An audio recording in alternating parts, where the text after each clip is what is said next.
We address current affairs and news stories of the week with the help of two wonderful comedian panellists. I brought in comics because I want to give it a lighter edge, and also they work for less. See you there.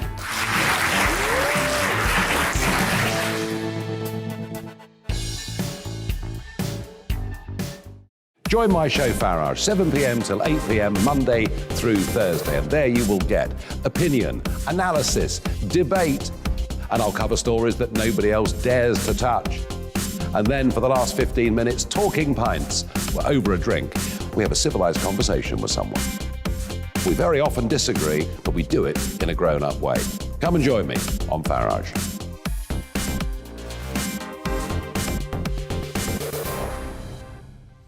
I'm Colin Brazier.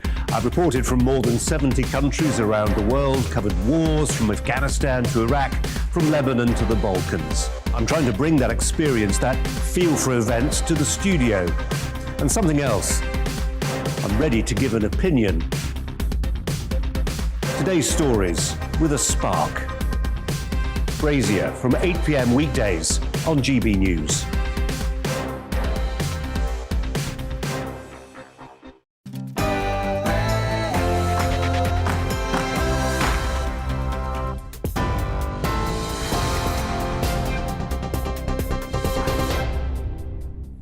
Hello, I'm Simon Pusey, and these are your latest news headlines. Officials have confirmed a further 86 cases of the Omicron variant in the UK, taking the total now to 246. It comes after the travel industry reacted with fury to rule changes, meaning all passengers arriving into the UK will need to take a COVID pre-departure test from Tuesday. The decision was made after data showed an increase in the number of Omicron cases linked to foreign travel. The first at-home COVID-19 treatment could be offered to patients by Christmas in an attempt to protect the vulnerable from the new variant. Health Secretary Sajid Javid is set to launch a national pilot of the antiviral pill called Lag-Evrio after the UK became the first country in the world to licence its use. The NHS would be expected to deliver courses of the tablets within as little as 48 hours of a positive coronavirus result. Professor Lawrence Young, Vice President of the Medical School at the University of Warwick, says this speed of delivery is the biggest concern. This is the issue, is about how do you organise this? And so the idea here is people with that report symptoms that are on the more vulnerable side of things and have comorbidities will be provided with the drug very quickly. And that's got to happen. And that's the bit that I think I'm a little bit concerned about, the logistics, getting that drug to people within that time frame. The Energy Secretary has said it's totally unacceptable that thousands of homes are still without power 9 days after Storm Arwen hits the UK. Just over 3,000 properties across northern England and Scotland still have no supply, despite nearly 300 military personnel being drafted in to assist. Yellow weather warnings have also been issued in the area ahead of Storm Barrow, which is expected to arrive on Tuesday. Kwasi Kwarteng says new measures are set to be drawn up. We'll have a review. We will see if the distributor companies have spent enough money on infrastructure. We may even have enforcement action if necessary, but we will do all we can to make it a much more resilient system. More than 50 houses have been evacuated in Derby after a number of suspicious items were found. Officers attended a house on King Alfred Street in Normanton earlier this morning around 11:30. The explosive ordnance disposal team are on site and police have asked residents to stay away. A man has been arrested and remains in custody. People have paid their respects to Arthur Labinjo Hughes in Solihull today. Bye, Arthur! Crowds, including the 6-year-old's grandmother, released balloons at the vigil. Earlier, the government announced a national review into the circumstances leading to his death.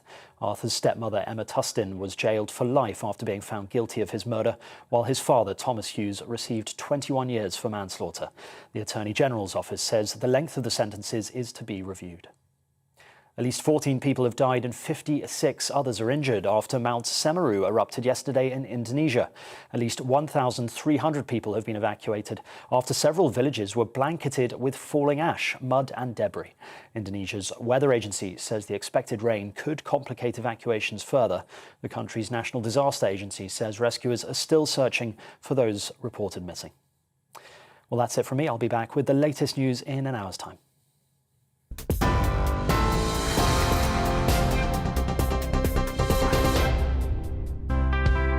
It's time to remind ourselves there's always another winter. Canary Islands sponsors the weather. Looking ahead to this evening's weather, and the UK is looking dry with clear spells for many as showers ease in the east. Let's take a look at the details. In southwest England, there will be plenty of bright spells to end the day with just the odd shower for the far west. Under clear skies this evening, temperatures will drop before rising through the night. Across London, a fairly cloudy end to the day, although showers will start to ease. Under any clear spells this evening, temperatures could temporarily drop to freezing. Over in Wales, some bright spells into the night, though temperatures will drop before rising later as cloud and rain moves in. A dry end to the day with light wind in the Midlands with clear skies this evening, and we'll see temperatures dropping, but these will pick up through the night. Moving to the northeast of England, light showers will continue across eastern coasts, although they will be easing. A local frost may develop as temperatures continue to drop close to or below freezing. A dry end to the day across southern Scotland with some bright spells, clearer skies this evening, and a frost may develop for some, particularly over higher ground. In Northern Ireland, after a fine day, temperatures will drop for a time this evening, allowing again a local frost to form for some. Cloud cover increases from the west later on. A band of cloud and rain moves eastwards overnight, bringing rain to many western parts by the morning, and that's how the weather is shaping up overnight into tomorrow morning.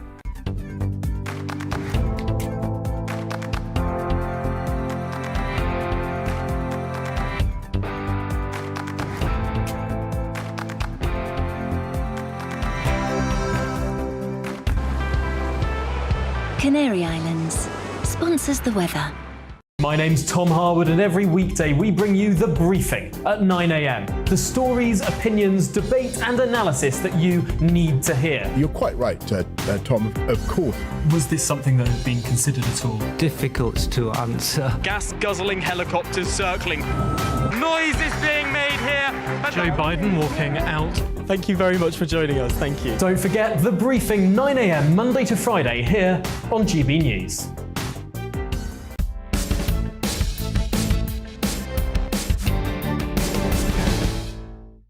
So thousands of people are still surviving without power, and this is now the 9th day after Storm Arwen caused massive network damage to parts of the UK, Northern England, Scotland being the worst affected. The latest national figures from industry body Energy Networks Association showed about 9,200 homes were without power on Friday evening. That's better now, but residents are bracing for near freezing temperatures. Well, anyone that's lived through this, I can tell you, I remember a few years ago being without power for 4 or 5 days. It is pretty miserable. And one of the people who normally is sitting right where I am on this couch is, of course, Deanna Davison. But as a local member of Parliament for Bishop Auckland, hers is one of the affected constituencies. We're going to cross now to Deanna. Deanna, good morning. Good morning, Nigel, and thank you for kind of crossing over. Yeah, Bishop Auckland's been really badly hit alongside much of County Durham by the Storm Arwen damage. We've had thousands upon thousands of properties without power. Thankfully, I think we're on about 95% now reconnected, which is really good news. But unfortunately for that sort of remaining 5% of people, as you say, day 9 now, no power in some cases, no heating. We have a lot of rural properties who rely on boreholes, so they're really struggling to get their water as well because that relies on electricity. So it really has been a huge challenge. But I think the most heartening thing has been seeing how the local communities come together to really support people. So right now I'm in the High Force Hotel at High Force, who've been kind of offering showers and food and a little bit of warmth and respite to local residents. You can't quite see it, but behind me there is a beautiful roaring fire which is there to help people get warmed up. And this is just one of many, many stories of the local community really coming together to offer that support. Yeah, I think in times like these people do. I also noted the Tan Hill pub in the Yorkshire Dales, the highest pub in England, finished up with people they had to stay there for 3 days and 3 nights.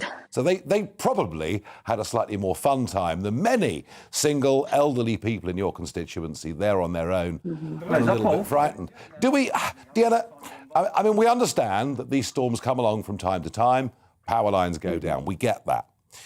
But what do the power companies have to say about the fact that we're now in the 9th day and there are still people out there without power?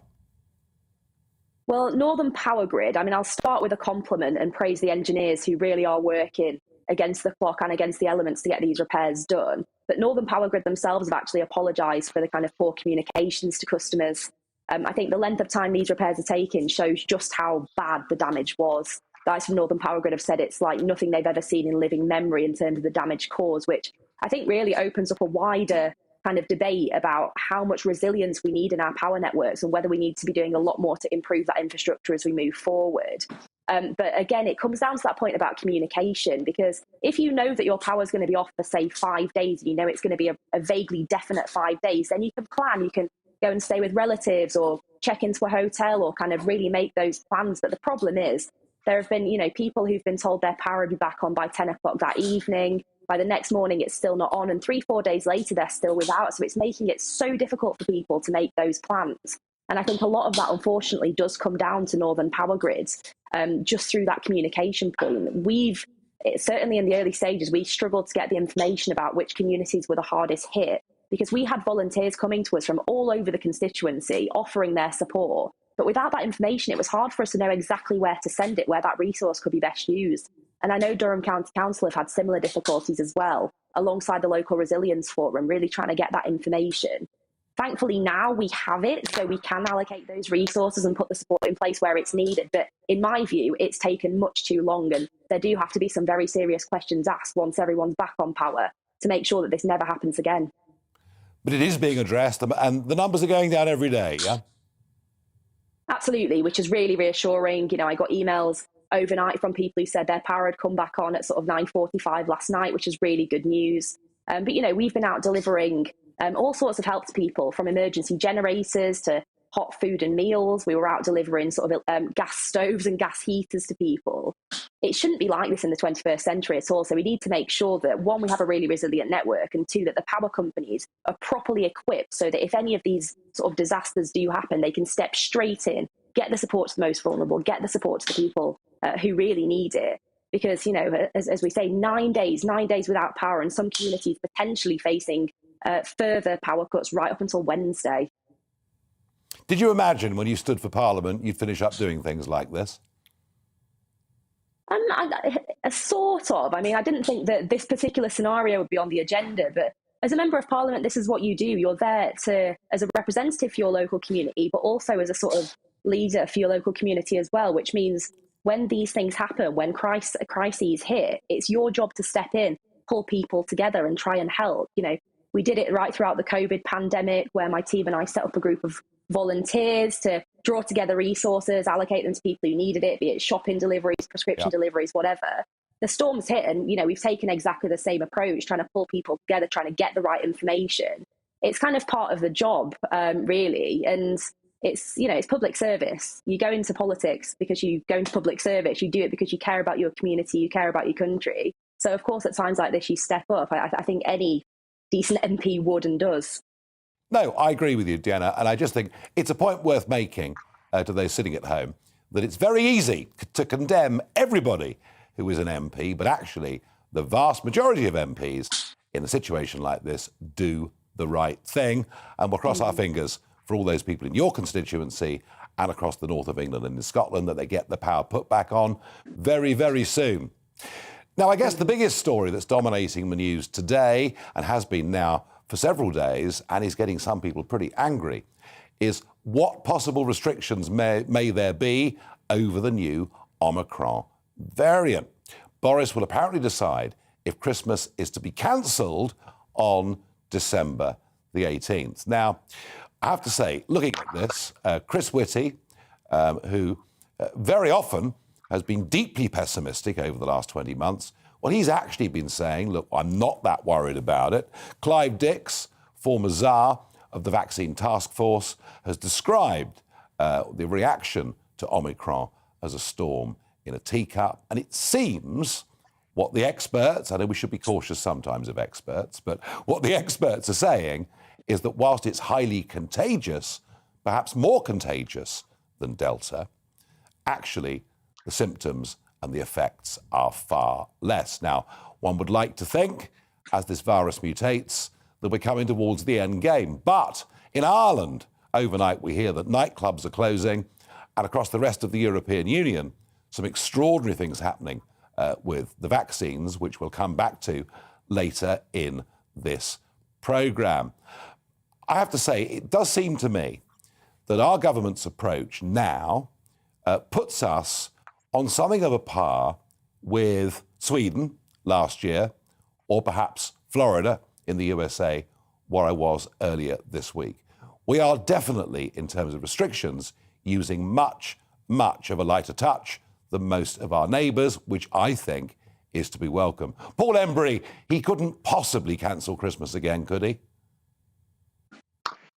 I think it's inconceivable after the Christmas we had or didn't have last year. I think the idea that the government will again impose rigid restrictions in a way that means we can't celebrate Christmas again this year, I think is just an absolute non-starter. I don't think people would stand for it. I mean, I think, Nigel, you're probably right in terms of the restrictions being a bit more relaxed in our country compared to places in Europe, for example.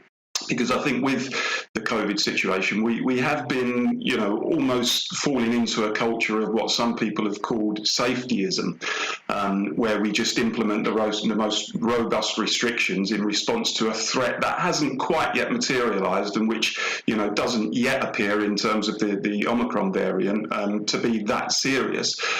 So it does need a sensible, level-headed approach. There's no question about that. And I think it's right and proper that we haven't yet imposed some of the most rigid restrictions like some other countries have. Because the problem is this, I mean, this virus will continue to mutate, as you said, and we will continue, perhaps for years to come, to see variants.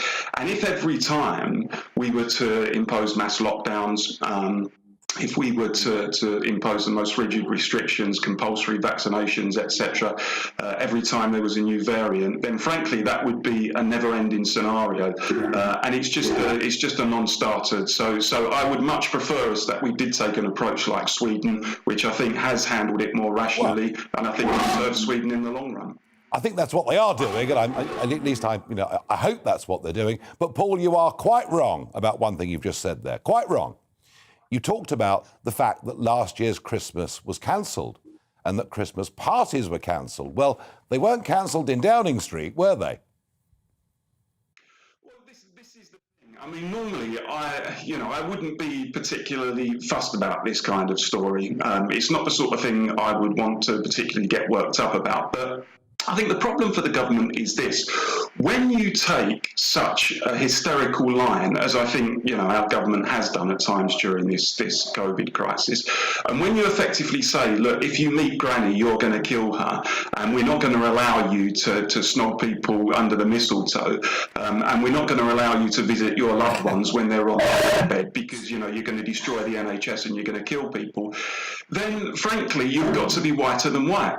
And if you infringe the regulations which you have insisted everyone else abide by, then you can't complain when people point out your hypocrisy.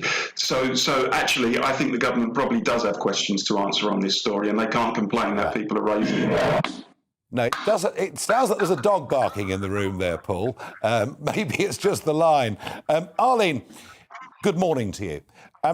Good morning. Something interesting here is about the vaccine. That over half of those that have been diagnosed with the Omicron variant are double vaccinated people. Does that give us cause for concern about the efficiency of the vaccine? Well, I think when we first heard about Omicron, it was very clear that people said that they would need a couple of weeks before they would know the full impact of its transmissibility and the effectiveness of the vaccine. So we haven't got those details as yet.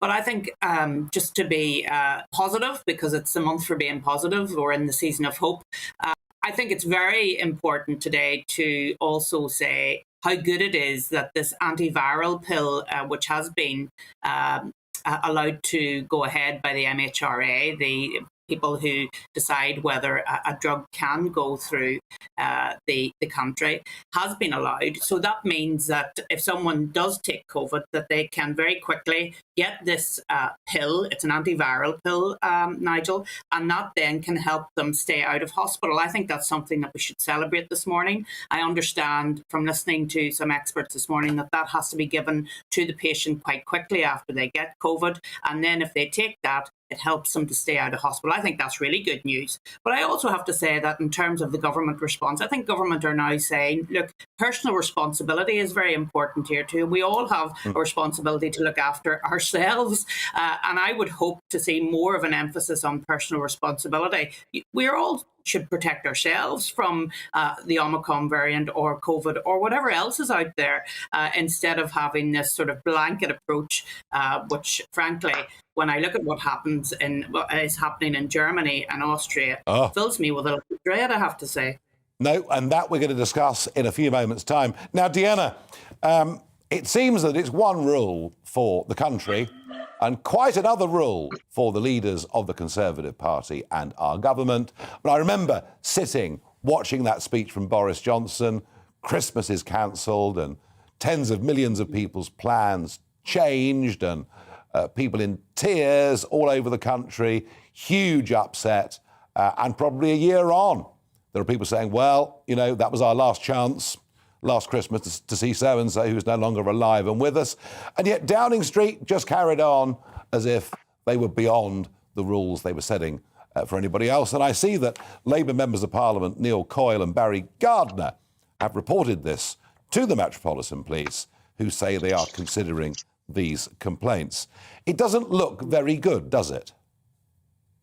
Well, it certainly wasn't a party that I was invited to, Nigel, but I think that's more about the relations between myself and Downing Street than anything else. No, I'm sure of that. I think you're right. I mean, I think the optics are what really counts. And as you rightly said there, last Christmas was so hard for so many people. You know, I can recall my mum being in tears after I called her to say, I can't visit you for Christmas. It was going to be the first Christmas her and I had spent together for 5 years. And that's a very minor story compared to a lot of other people. So, you know, I mean, I think we need to kind of look ahead to this coming Christmas, as we've sort of slightly discussed on this show already.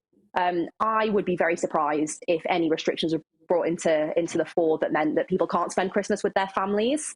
I would heavily resist any such restrictions. Obviously, we're going to have the review on the 18th of December.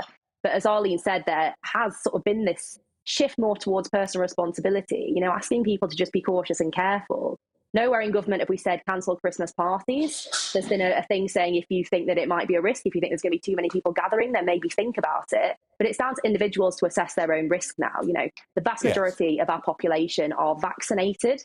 Clearly, we need to learn a bit more about the Omicron variant, but the early signs show that it looks like it's much less severe than some of the other variants in terms of symptoms, which is really reassuring. And hopefully in that review on the 18th, we'll see that. It is. Deanna, it is encouraging.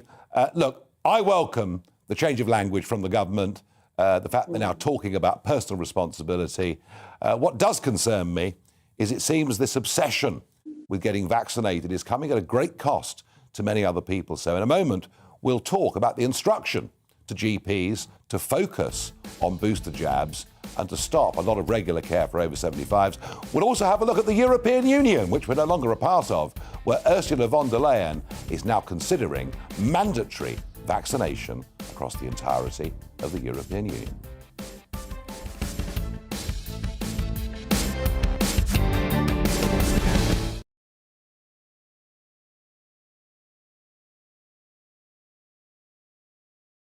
I'm Colin Brazier. I've reported from more than 70 countries around the world, covered wars from Afghanistan to Iraq, from Lebanon to the Balkans. I'm trying to bring that experience, that feel for events, to the studio. And something else, I'm ready to give an opinion. Today's stories with a spark. Brazier from 8 p.m. weekdays on GB News. You're watching GB News live across the UK and the world on our digital stream. GB News is Britain's news channel. We are the UK's home of discussion and debate from all perspectives. We are here for you. Don't forget to join our YouTube community by clicking on that subscribe button. And if you want the GB News app, you can click and catch up on programmes anytime. We love to hear from you, so email us. gbviews@gbnews.uk. Thanks for being part of the GB News family. My name is Andrew Doyle. Join me every Sunday evening at 7 p.m. for Free Speech Nation. This is a show where we address current affairs and news stories of the week with the help of two wonderful comedian panellists. I brought in comics because I want to give it a lighter edge, and also they work for less. See you there.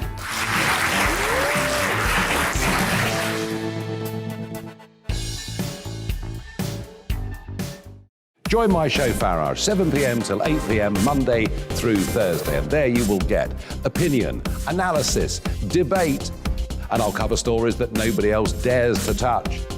And then for the last 15 minutes, talking pints. We're over a drink. We have a civilised conversation with someone. We very often disagree, but we do it in a grown-up way. Come and join me on Farage.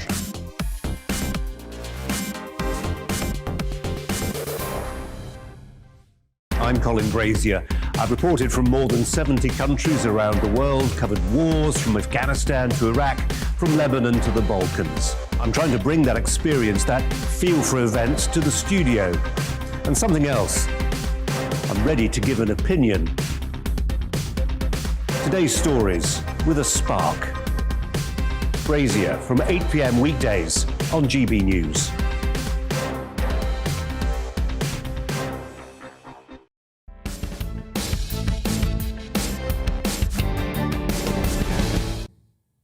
Get double vaccinated and all of our problems will be over. That's what we heard, of course, earlier this year. Now we're told, no. That's not good enough. You've got to have a booster too. I wonder how many more of those there could be over the course of the next couple of years. And my real concern about this is our obsession with the vaccine. A price for that is being paid by many, many other people. There is a quite disturbing rise since July in the number of people dying in this country, dying at home in most cases, with conditions that are not associated with COVID in any way at all. And I just wonder, this latest directive that's been given to GPs saying, concentrate on boosters, don't worry about regular health checks for the over 75s and other issues like that. And I do begin to wonder whether at times we don't finish up with perhaps the cure being worse than the COVID disease itself. What do I mean by that? I mean the number of people with misdiagnoses for other very serious conditions. The number of people who are now just not going to A&E or elsewhere because they feel the NHS is overwhelmed. I'm going to bring in Paul Embry to begin with on this conversation. So, Paul, we are saying to the over 75s, their routine care has gone because getting the booster is more important. Is that the right priority? I mean, I have to say, I struggle to see any logic to it. As you say, they're being told to cancel minor surgery, to stop routine health checks for over 75s in order to push the booster. So what that gives rise to is a situation where the elderly and their healthcare is effectively being sacrificed for the young in order to give the young the booster. Now, there is unquestionably going to be consequences from that. We've seen over the last 18 months, NHS waiting lists at the moment are through the roof. You've talked about excess deaths. I mean, I shudder to think of the number of undetected illnesses and diseases, cancers, heart disease, for example, that are just lying there waiting to be diagnosed because people have been fearful, to be blunt, about burdening the National Health Service and their GP surgery during the course of the lockdown. So I still think, I've argued constantly, that we haven't yet seen the full consequence of lockdown. We haven't yet seen the full consequence of the government strategy. And I think when the bill lands, it's going to be a pretty high one. I do as well, Paul. I'm very, very worried about it indeed. And yes, a waiting list now of 5.8 million people waiting for minor operations and procedures. And, of course, that, despite whatever money Rishi Sunak keeps throwing at the NHS, that's going up and up and up. Arlene, do you have sympathy with my view that in the long term, the cure may well prove to be worse than the disease? I do, Nigel, and it's something that I've been concerned about when I was in government, and now when I'm out of government, I'm equally as concerned about the issue. We in Northern Ireland have the longest waiting lists anywhere in the United Kingdom per head of population. It's something I'm very concerned about. The excess deaths that we've seen relating to, as Paul has said, from cancer and other illnesses that have gone undetected. And it does worry me. When I first of all read this headline today, I thought that we were talking about the GPs having less bureaucracy, which I would welcome, frankly, because I think there's far too much bureaucracy for many of our public servants. But then when it talked about not going ahead with regular checks for over 75s, that does concern me greatly, I have to say. And you have to ask, what value then are we placing on our elderly population? We have always said that the vaccine was there. Initially, when we talked about COVID, it was all to protect our older population. I have to say the older population is at risk now from other illnesses other than COVID, and it's something that we should be very concerned about. Yeah, no, I think that's absolutely right. And Deanna, as an MP, I know perhaps short-term power is what people are talking about, but rising waiting lists, 5.8 million and rising quickly. I mean, this does become a real problem, doesn't it? It is a major concern. I mean, we get emails through on a weekly basis from people who are on those waiting lists and get told, for a hip or a knee operation, they could be waiting 18 months, if not longer, which, as a statistic doesn't sound too bad. But when you're living with that pain, with that discomfort day in, day out, clearly it means that there is an awful lot more to do. And I think one of the key things is prevention. It's catching these things really early. And, the government talks about pushing more emphasis into that, particularly with things like cancers, with additional screening. And there's a lot of work going into that side of things. But like you, Nigel, I was a bit concerned to see that, routine health checks for over 75s are going to be kind of put on hold in order to get the booster jab out. Now, the booster is arguably pretty important, of course, but there are so many other networks who can help with that. We've got the Jabs Army, we've got local pharmacies and those other networks who can really help. So I'm not necessarily sure it needs to be done at the expense of GPs going about their day-to-day routine activities, to really look out for people's health that isn't COVID related. No, but we're not members of the European Union anymore, and I'm about to say thank goodness for that, because European Commission President Ursula von der Leyen on Wednesday said she's considering the idea of mandatory vaccinations across the whole of the European Union. And the Pfizer vaccine will be ready very, very soon from December the 13th for children. This favourability towards compulsory jabs is something that has already happened in Germany. They've made the announcement already. Austria have made the announcement already. And she can say that it's up to the member states as much as she likes, but we know how it works in the European Union. The big member states put pressure on the smaller member states. Now, I may be completely and utterly wrong, but I think in the case of Austria particularly, they've bitten off more than they can chew. I mean, I've had the double jab. I can't say that I'm mad about the booster or a booster every 6 months or whatever it may be. But I do think to divide populations up into two, to say in Germany that if you're not double vaccinated, you can't go to the shops. I mean, this dividing up of a society, I think it's appalling. And I think mandatory vaccinations are coming to the European Union. Deanna, it does look that way, doesn't it? Well, it certainly does. Hearing what Ursula von der Leyen's been saying and looking at the response from a number of those kind of larger member states, and we've discussed this quite a lot on the show over the past sort of few weeks. I think we're all pretty much united in saying that mandatory vaccinations absolutely shouldn't be the case. At the end of the day, this is a medical intervention. It should be up to individuals to make an informed choice about whether or not they take that up. And in my view, creating this sort of strange two-tier society of those who are vaccinated versus those who aren't, telling an unvaccinated person that they can't go to a pub or to a restaurant or to a cinema. It just strikes me as something that, if someone pitched this 2 years ago, pre-COVID, everyone would have said you were mad. And yet we find ourselves in this situation. I think it's that element of mission creep. And I think people do need to sort of take a step back, look at the kind of realistic data and look at encouraging people to get vaccines in a more positive, proactive way. Look at the reasons why people aren't taking them up. Try and sort of dispel all of that false information to give people hope and more kind of more confidence in getting the vaccine. That's the way to do it, certainly not through these kind of more punitive measures. Well, Deanna, in this country, about 12% of adults have not had the vaccine, and I don't think whatever you say to them or however you threaten them, they're going to change their minds. And there is some genuine scepticism out there in the country, and we've seen 50,000 people leave the care sector because they refused to be told they had to have a double vaccine. So in the end, it is a matter of personal choice, isn't it? Well, I completely agree. And I think in the UK, we've done a really good job of kind of encouraging people to take up that vaccine through kind of more positive information, through encouragement, certainly not through those, as I said, more sort of punitive measures. And we do have a great take up in this country compared to a lot of our European neighbours. Well, yes, you're right. There is much more vaccine scepticism in France, Germany, Austria. Now, Paul, I'm going to stick with the European Union because there is a story this week about the EU upsetting the Pope and the Vatican.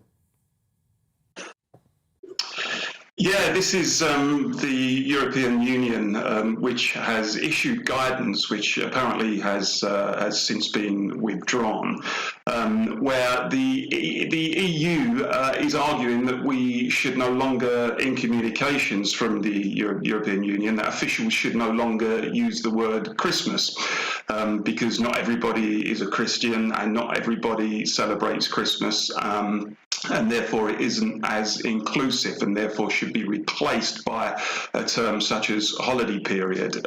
Within the same guidance, they also talk about abandoning any use of gendered words because people may not subscribe to particular pronouns, and gendered words could also be exclusionary.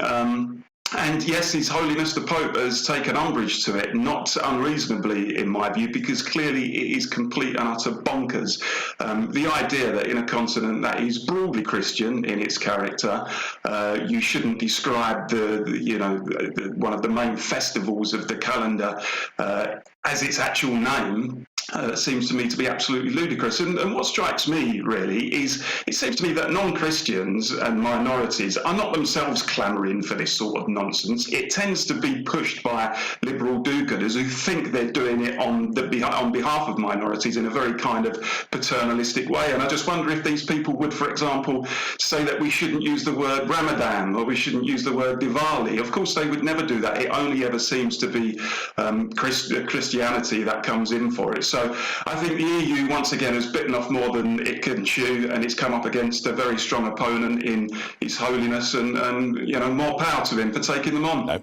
No, well said, Paul. Good common sense. It's why the Labour Party needs you, because there aren't many like you in it. Now, I would never have dared mention the Vatican and the Pope to a previous leader of the Democratic Unionist Party, but I think I'm on safer ground with Arlene than I would have been with Ian Paisley. Arlene, this is one of the problems that we have, isn't it? We have a society with minority groups that are now significant minority groups. What do we do? I mean, what if, genuinely, there are lots of people who now live in our country or live in Germany who are offended with the word Christmas? How do we deal with this? But, I mean, that's the point. I don't think, and Paul is absolutely spot on this, I don't think they are offended by the word Christmas. I think others are offended on their behalf.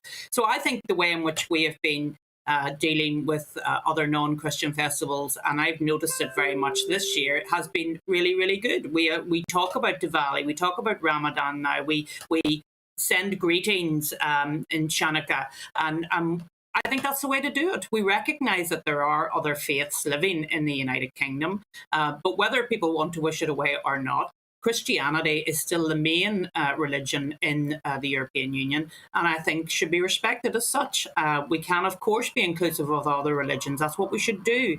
But we can't ignore the fact that Christmas is a Christian festival and it's one about hope. And I hope that everybody takes the chance to celebrate it. And we were talking about the chance to celebrate it earlier on. And I noticed on our strapline, we were saying that the Prime Minister might cancel Christmas. Of course, the Prime Minister can't cancel Christmas. He can try and limit the celebrations, but he certainly can't cancel Christmas. No, absolutely.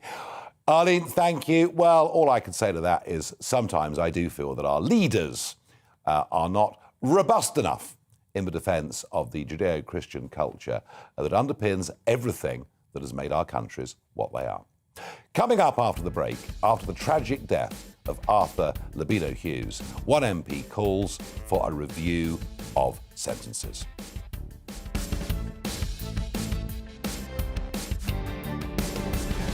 Join my show Farage, 7 p.m. till 8 p.m. Monday through Thursday, and there you will get opinion, analysis, debate, and I'll cover stories that nobody else dares to touch. And then for the last 15 minutes, talking pints. We're over a drink. We have a civilised conversation with someone. We very often disagree, but we do it in a grown-up way. Come and join me on Farage.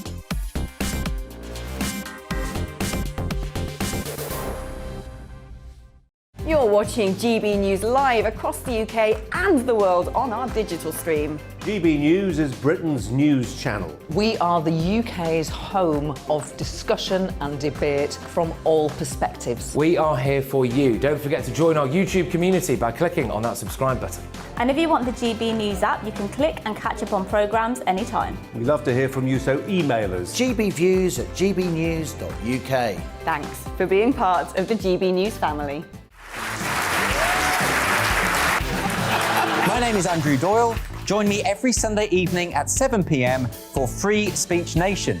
This is a show where we address current affairs and news stories of the week with the help of two wonderful comedian panellists. I brought in comics because I want to give it a lighter edge, and also they work for less. See you there.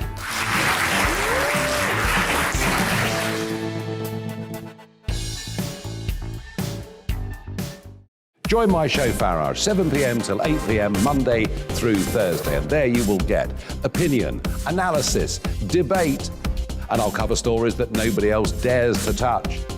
And then for the last 15 minutes, talking pints. We're over a drink. We have a civilised conversation with someone. We very often disagree, but we do it in a grown-up way. Come and join me on Farage.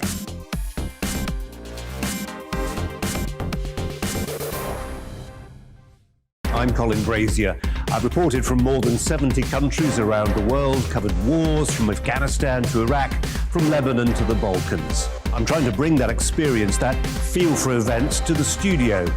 And something else, I'm ready to give an opinion. Today's stories with a spark. Brazier from 8 p.m. weekdays on GB News.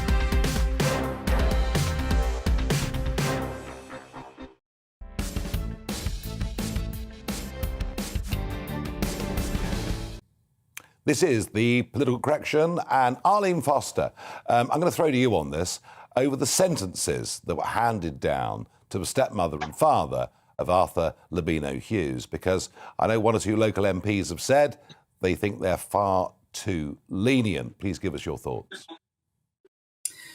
Well, I think we've all been really shocked by the detail which has emerged about the campaign of torture, starvation, and eventual murder of this young child, only 6 years of age.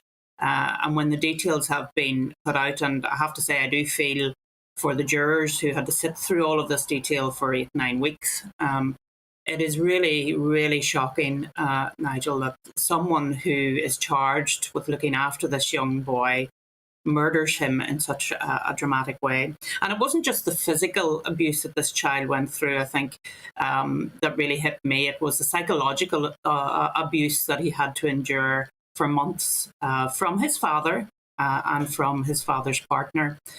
And I just can't take into my own mind that a father could allow that to happen and actually be engaged in the abuse of his own child in that way.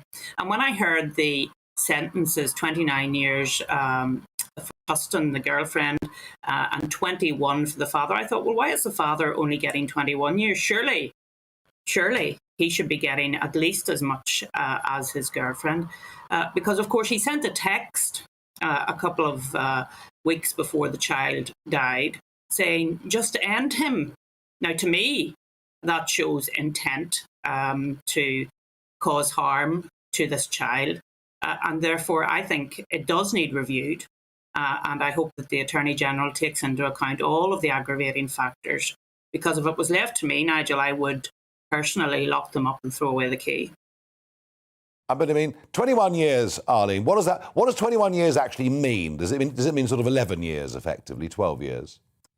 No, I think he is actually going to be in prison and then he'll be up for parole, I think, at 21 years. I think that's what they were indicating. But I mean, from my point of view, I know when something as awful as this happens, sometimes we tend to look back and talk about, do we need to bring back the death penalty for child murderers?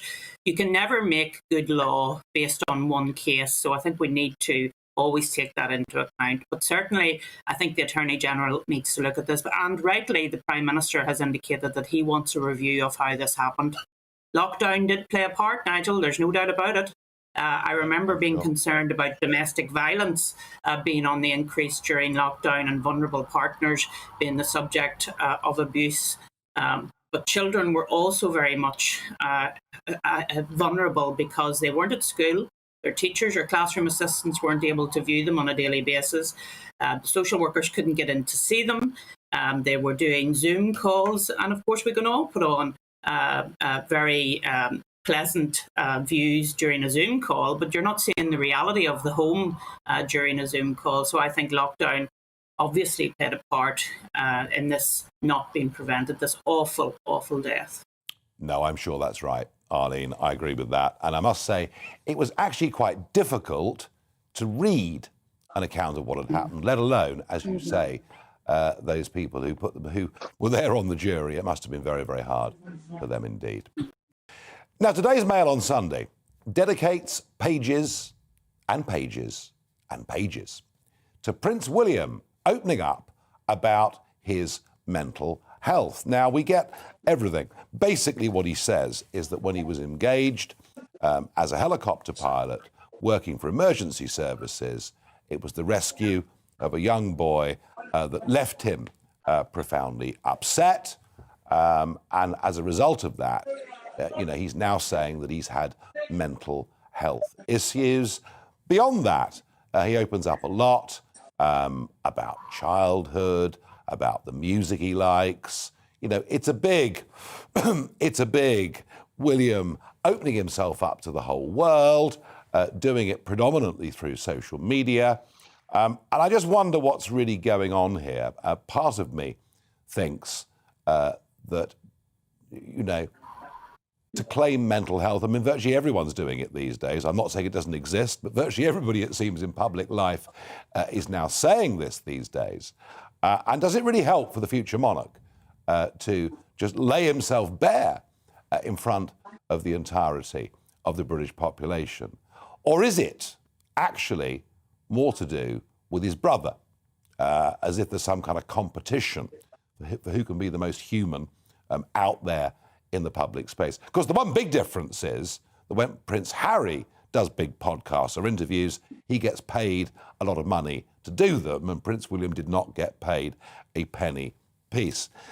Paul, we've talked about this before. We've talked about trauma in life, which everybody goes through, and I'm not for 1 minute demeaning the fact that anybody that works in emergency services, and you yourself, with your service with the fire brigade, will know that people can go through very, very traumatic experiences. I'm not for one moment trying to downplay that. But is it helpful for the future monarch to tell the world he's had mental health issues? I think there's always a balance to be struck with these things. I mean, it's right and proper that we do see something of the personal lives and the innermost thoughts of our royal family. But at the same time, I have to say, I'm a bit uncomfortable with this kind of new phenomenon of members of the royal family, as you say, laying themselves bare. And constantly parading their kind of personal issues and their particular mental health traumas. And I just think there is a danger with this sort of thing, of what is known in some quarters as a sort of social contagion, where it almost ends up becoming some sort of fashion accessory. You know, all these top celebrities have mental health issues. It's almost a fashion thing. You know, I should have one too. Now, I don't for a moment underplay the seriousness of people who have got genuine clinical mental health issues. But I just wonder if you know, people in the public eye constantly reinforcing the need for people to check their mental health isn't actually having the opposite effect of that intended, i.e. making the thing more prevalent in people's lives. So yeah, I mean, I think William does a good job. I think he's a decent enough guy. But I'm just, I'm just a bit uncomfortable really with this constant parading of their mental health issues. I think it's a little bit overdone now. No, well, that's how I feel, I must say. I really do. Now, let's stick with the royal family. Deanna, very interesting. There's always a question with people in public life about what the tabloids may or may not write about them, about what's reasonable. But, of course, this case where the Duchess of Sussex, Meghan Markle, says she's reshaping the tabloid media industry as she takes a big swing against the Daily Fail. And this, of course, is her court case with the Mail on Sunday, which, despite the fact that there were some grave inaccuracies to her testimony that were revealed, it appears she's won quite a big court victory. So what is it that matters here? Is it someone's right to privacy? Or is there a public interest when people are saying things that may prove to be untrue? Which side of the line do you sit on this debate? Because it seems there are many, Deanna, quite senior figures within your party, even thinking we may need to change legislation after this judgment. So I think I probably fall more on the right to privacy side of the argument. But with that, if you are claiming a right to privacy, that comes with a responsibility in and of itself. If you're claiming a right to privacy, but then happy to do a splash all interview that's sort of shared internationally around the world, you have to think very carefully about how well you can defend your right to privacy on that basis. And I think that's a difficulty here, particularly in the Meghan Markle case. I think public interest is important, but I think public interest is important more so probably for elected officials, and certainly only in cases where there's some sort of hypocrisy, the hypocrisy in a policy versus someone's personal conduct or that sort of thing. But no, I'm definitely on the sort of privacy side of things. I think people's personal lives should be their personal lives. I think people, of course, have the freedom to share insights into that if they like. But I think you have to tread very carefully in that case if you're going to go down a court route and claim right to privacy. Yeah, I mean, Arlene, if you're seeking privacy, then maybe doing world exclusives with Oprah Winfrey and trashing the royal family is not quite the way to go about it. And you see, that's the problem. And Deanna's absolutely right about this. I mean, you cannot say that you have to have a right to privacy and then go on to a global show to talk about issues which are very personal to you and your family. I mean, I think some elected representatives get it absolutely right. In terms of keeping their families away from the public glare. And we've talked about how families suffer as a result of people going into public life. They're not the ones that are elected, but they are the ones that are under the public scrutiny. And I think that is wrong. So the right to privacy should absolutely be protected. But if you give away that right to privacy by voluntarily going on and talking about your life and aspects of your life, then you shouldn't be surprised that the papers then report on that part. Yeah, absolutely. It is a case of, I think, very much the biter bit. Now, a story that really has astonished me. Now, a coming together of Labour's Dan Jarvis and Conservative Johnny Mercer, and they want people who've served with the British Army, with the British forces that come from Commonwealth countries, not to have to pay for a visa when they enter the United Kingdom. The part of this story that stunned me, one was perhaps our ingratitude to those that have served us, but secondly, the cost of the visa, which I'm trying to get my head round. Paul, you've been looking at this story.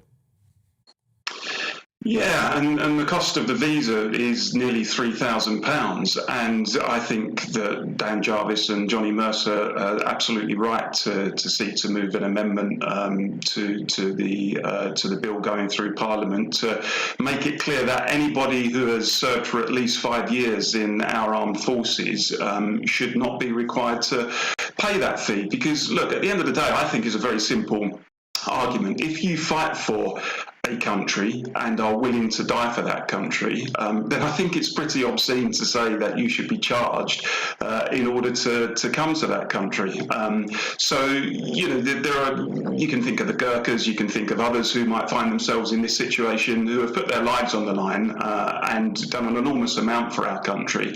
And the very least we can do is to say, look, we respect what you've done, we respect your service, and consequently, when you come here, we're not going to make you pay through the nose. And in fact, if you look at the cost, Nigel, you're quite right. I mean, it's extortionate in some ways, but it doesn't apply just to the person coming. If they wish to bring dependents as well, so there might be a couple of children, it could cost them around £10,000. And I think in the circumstances, it's indefensible. And I suspect most people in the country would agree with that as well.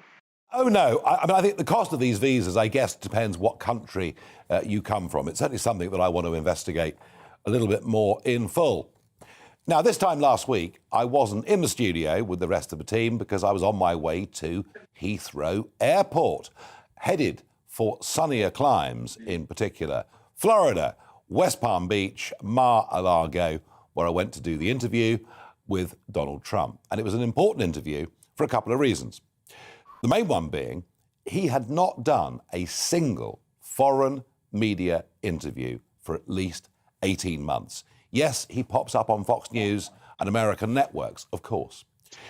But in a way, you know, Donald Trump, ever since he announced back in 2015 that he'd run, he'd get into the open primary race, it's kind of, there wasn't a day for 5 years. He wasn't in the news and part of our debate, and he's been silenced by Facebook, silenced by Twitter.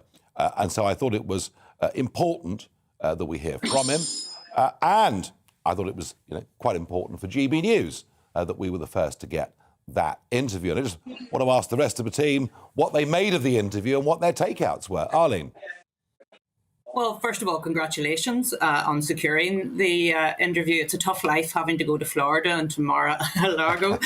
But I thought that the chemistry between the two of you were very, very obvious. And he felt comfortable with you, Nigel. And therefore, when you asked him the question about whether he was going to leave all of his undoubted comfortable wealth and everything else behind and run for the White House again, I thought his answer was very telling, and it's certainly one to watch for the future. I have to say my view of him, Nigel, is completely unchanged following the interview. I don't like the man. I don't like his politics. I think he's something of an oaf on a personal level. But there is no doubt, look, that he does appeal to large parts of small-town, blue-collar America, working-class America, who feel left behind by globalization and by the Democrats going off on this kind of woke agenda. And there's every chance, I think, if he stands again, that he will secure their support. And I think that's a huge debate to be had. It very strong parallels in Britain with the Labour Party as well. Despite everything that Paul has said, and undoubtedly there's a lot of people who see him in the way that Paul sees him, isn't it still incredible that we're talking about him running again for president of the United States of America? And what does that tell you about the current incumbent in the White House? I think it tells you an awful lot. Yes, it does. And perhaps it tells you even more about the Vice President, Kamala Harris, whose popularity is plummeting even more rapidly than Joe Biden's. And the Democrats, as a party, really in trouble. The Republicans, well, I mean, I would argue it's now become Donald Trump's Republican Party, whether that's a good thing or a bad thing, but it's a reality. At least the Republicans know where they are. The Dems in big trouble, and I will, with GB News over the course of this year, be back in America, and we'll look next time at the Democrats as these all-important midterm elections for November next year come up. It's time to remind ourselves there's always another winter. Canary Islands sponsors the weather.